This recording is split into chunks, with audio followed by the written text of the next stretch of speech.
Hey, and so on today's vlog, um, I'm going to recommend some books.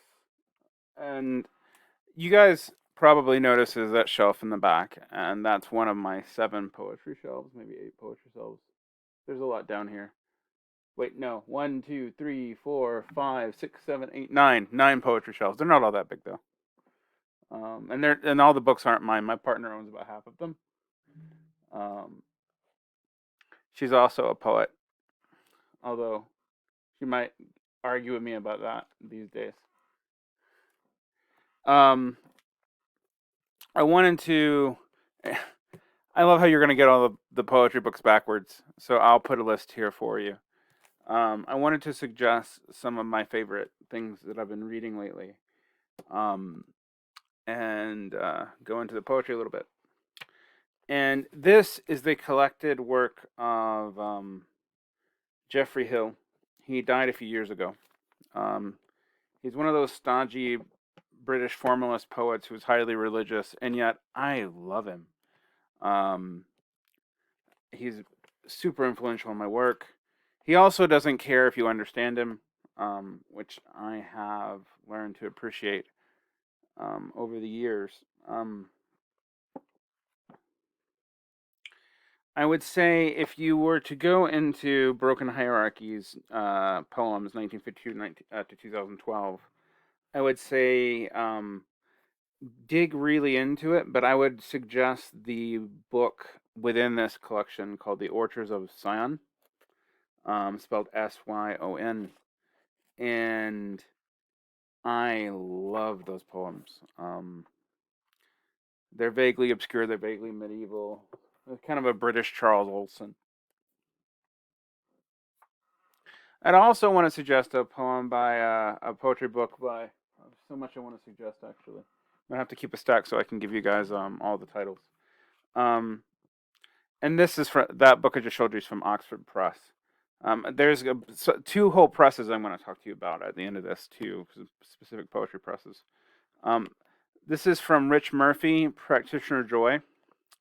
Murphy's poetry and Practitioner Joy often begins with the myth playing with the technicolor in the cranium, but moves through the caveats, acts, the bracketed ellipses to show how modern life often begins with a joke and ends with a sigh of resignation, of relief, of despair, but a sigh. Poetry in this collection moves from all the shades of emotion, often from the metapoetical, reflects back on itself, and society through a slanted mirror. Serious in his whimsy and joyous in his irony, Rich Murphy gives us a collection that practices what he preaches, telling the truth, but slant and with a wry smile.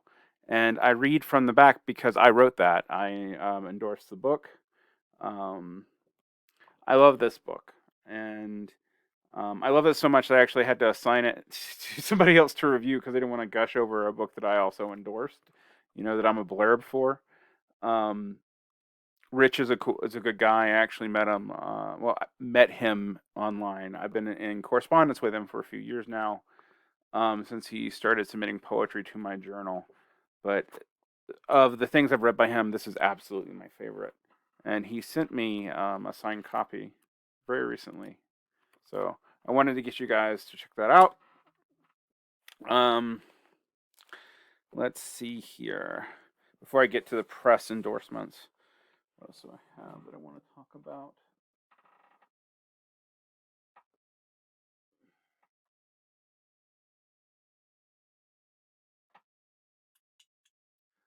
I'm going to keep you waiting if I continue doing that. So, this is my favorite book by Paisley Rekdal. She's sort of a big here in Salt Lake City. She runs a program at the University of Utah. Um, I she's got several collections, but this is my favorite, Imaginary Vessels, and this is easy to find. This is a Copper Canyons book. That's the press. When did it come out? Let's see. It came out 4 years ago, 5 years ago, 2016. But I would when I would dig into this, you could read it front to back, but I would start with maybe Confessional or Bubbles. It's a good collection. I would read from these, but I don't want to violate copyright. I haven't asked the permission from all these authors to read their poetry on a YouTube channel. Maybe they will give it to me in the future. This book you can see is old. I got stock-geared. This is from Oni Buchanan, who I think is actually more known as a pianist than a poet. She's got 3 collections of it. This is the first one of hers I have. It's from University of Georgia Press. It came out a long time ago. I think 2005, 2006, 2003. My copy is slightly tea stained because I've carried it across 4 continents. No exaggerating, actually. She was my reader for my thesis, which after a course of 15 years became the Apocalypse collection. But what she read was a very different version of the book. But I love this collection. It's called What Animal? And I would start off with The Girls and the Secret Arsonist poems, and another set of poems called The Report from the Congregation of Invisibles. This poetry is elliptical, it's highly musical, it's dense. She's an excellent performer too. If you can find her classical music, check it out. Let's see. This is from a poet that I don't know that I would have loved many years ago, but he taught me. He was my primary professor, both in my MFA and before that, actually. Very rooted in Georgia, although he's originally from Ohio. This is Martin Lammon's book, The Long Road Home. It is from Finishing Line Press. He took about 20 years between his collections. So he retired recently, and this book came out last year, right before COVID, actually. It's nothing like what I do, but I actually really like it. And I wanted to have you guys check out his work. Let's see. Now, I think this is author Aase, or say. I actually don't know how to say his name, and I'm going to be corrected because I sound like an idiot. I have his most recent collection, which does not include, which is far more recent. This thing came out last year, or 2019. But this is poems 1970, 1998, the Redshifting Web. This is a wonderful collection. It is highly, and it goes from minimalistic to maximalistic actually very quickly. Very rooted in nature imagery, but it's not. But it's it's about a lot more than that. Lots of different influences in here. So he's a Chinese American poet. Was born in 1950s. And if you're going to start with him, his recent collection is also very good. But this is a way to get really into his work, and that's his the Redshifting Web. His poems 1970 and 1998. And let me see. It came out in 1998. Surprise. My copy I found in a used bookstore here in Salt Lake about 2 years ago.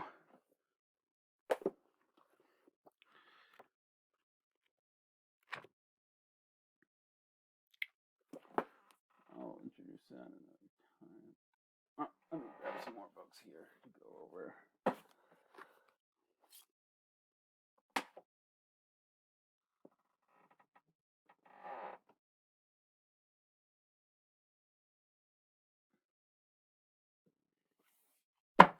Yeah, I just threw an art book on the ground.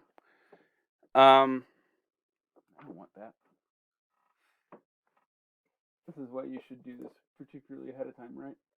You guys get to get me real raw today. I'm looking for a couple of books that I wanted to show you. This one's good too.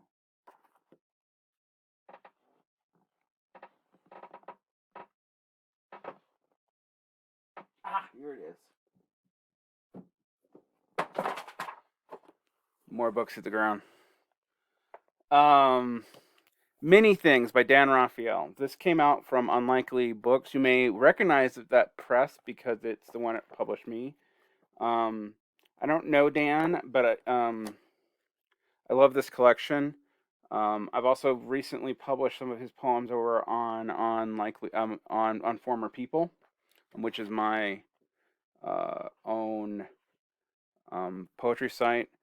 But this is the one from Unlikely. I think it's great. It's kind of maximalist, and I mean, Dan goes all over the place. It has a kind of like manic Whitman vibe to it. But I love it. It's really good stuff. This is a collection. This came out 2018. This is by Maddie Lane Glasgow.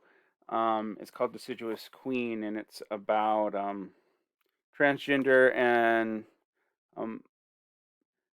the gay community, mostly in the South. Now, I actually met Maddie in New Orleans the year before he came to the PhD program here at University of Utah. He's done a few readings around town, and I've seen him at. But this book is just wild. It pairs issues of sexual identity with trees, which sounds ludicrous, but it's not. He's also a very sly poet, sometimes quite funny. I would definitely check this out. And if you were going to start with a particular poem, I would start with Deciduous Queen 2 or Deciduous Queen 4. I think they're both quite good.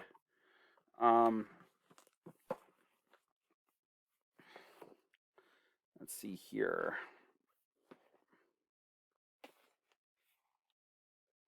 Yes. I want to show this one to you guys. This is by Marthe Reed, who died a few years ago. This collection, which came out with Operating Systems, is an exploration of the history and geography of New Orleans. It's a very avant-garde collection, but it's really good, and it's called Ark Hive. It takes a while to get into. It goes from minimalist to maximalist, and it does help to know a lot about South Louisiana in general, not just the city of New Orleans. I spent a lot of time in Louisiana as a kid. It's also where Unlikely Books, my press, is located, and I'm really attached to the city. I've actually kind of upset that I haven't been able to go back in a long time.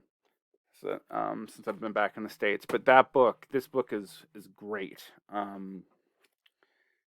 And I do think actually this is one of the few times where I'm going to tell you about the poetry collection, actually start at the beginning and go through it. It builds really well, and it does a lot with being an outsider to a place that has a very insider culture. It's a great book. Check it out.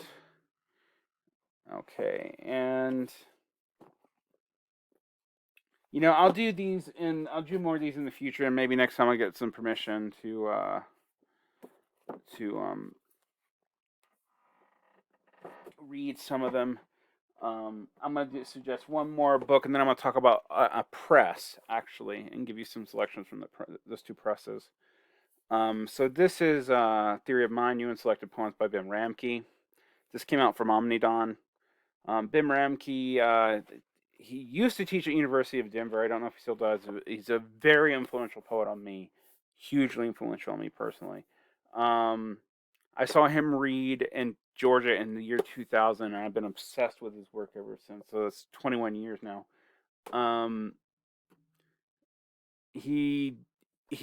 His poems are really hard to read out loud, even though they're really good, and really they're more sonically driven than you would think. But he does so many things with layering that they're almost polyphonic, or like there's multiple voices going on, and I can't, as a poet, I'd have a hard time reading it out loud. So I wanted to mention two whole presses to you and give you a place to start with those presses. These are poetry presses that I think are underwhelming. Of course, I've mentioned Unlikely Books. I mentioned Finishing Line Press, and that's another small press that came out. Let's see, lots of comprehension. Oh yeah, I forgot to mention the press of Practitioner Joy by Redshifting. So this is by Whiffenstock are resource publications.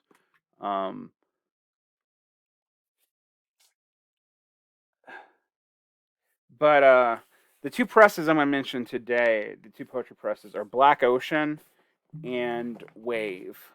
Now, Wave books are hardly from being unknown, right? Like they're Mary Ruefle's press.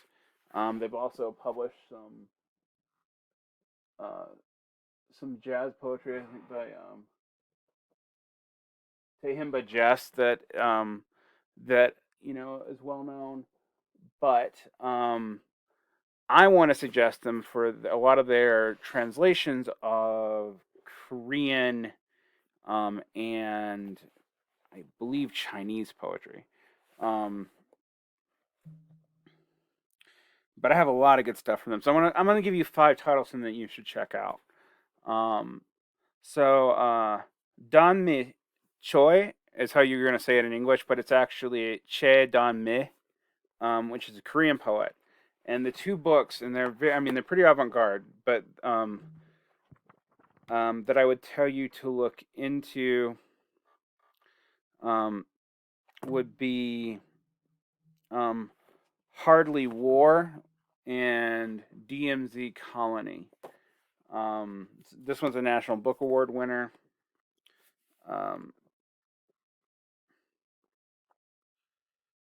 And this is printed in multiple languages. It takes a while to get into. There's diagrams in this, but I think it can really get you into some pretty interesting contemporary poetry in English. That really deals with Korean issues.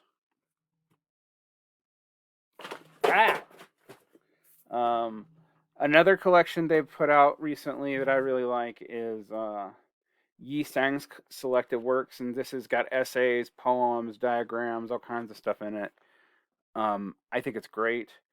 It's a really good introduction to a poet that I didn't know that well. Now it's translated by Jack Chung and Don Mee Choi, and some other people actually. And Yi Sang is from Korea, so this is another Korean poet.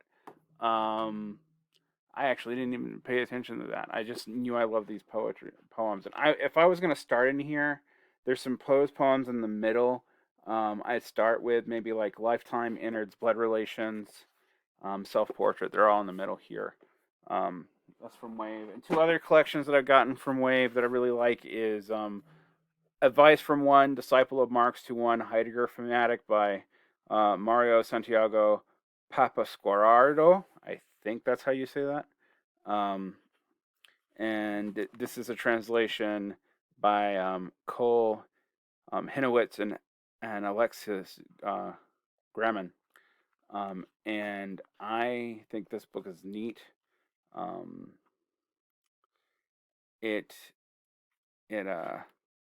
does a lot with philosophy and a lot of German artistic references, weirdly, but it's an interesting book. And then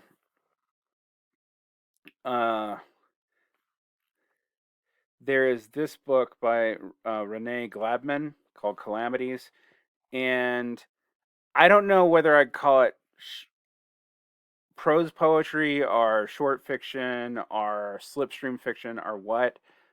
It's wild, but it's a really interesting book. And it's definitely more about sound than anything else. So Renee Gladman is an artist who's really interested in like breaking genre barriers, and she's really good at it. So I would check out this collection. So that's Wave Books. And then I love Black Sun books, and I'm gonna show you. I'm gonna mention two. Now, Black Sun does both. If I knock poetry books over, and this is what it's like every day in the house. You guys don't see this. Um, there's two translated works, are translated poets that I'm going to mention today that Black Sun releases in America. Um, one is kind of this wild, almost gothic experimental poet who writes in Swedish, Aase Berg. This particular collection is Dark Matter. There's some other good collections. This is like if like Caitlin Kiernan wrote avant-garde poetry in Swedish. This stuff is wild. Um, a lot of it's prose poetry. I think it's wonderful. Black Sun's really good about including the original language with the translation. So if you're so inclined, you can verify, at least in the Aase Berg. Now they don't do that with the Tomaz Salamun, which is what I was going to suggest as this series. A lot of the later Salamun translations and Druids, Andes, and Justice all came out from Black Ocean, and they are great. But they don't have the original with them. And this is very minimalistic, very surreal poetry, but it's excellent. Now, for some of you, this is 21 minutes of me rambling about books I like. I'll put a list in the notes for you guys to see, what these books are. I might do this about once every 2 weeks. I'm a passionate collector of poetry books, as is my partner, and it's actually a huge part of my life, and I don't talk about it a lot, so I wanted to do a little vlog for you today on the poetry. So I'm gonna take a few days off because I got to write a video for Zero and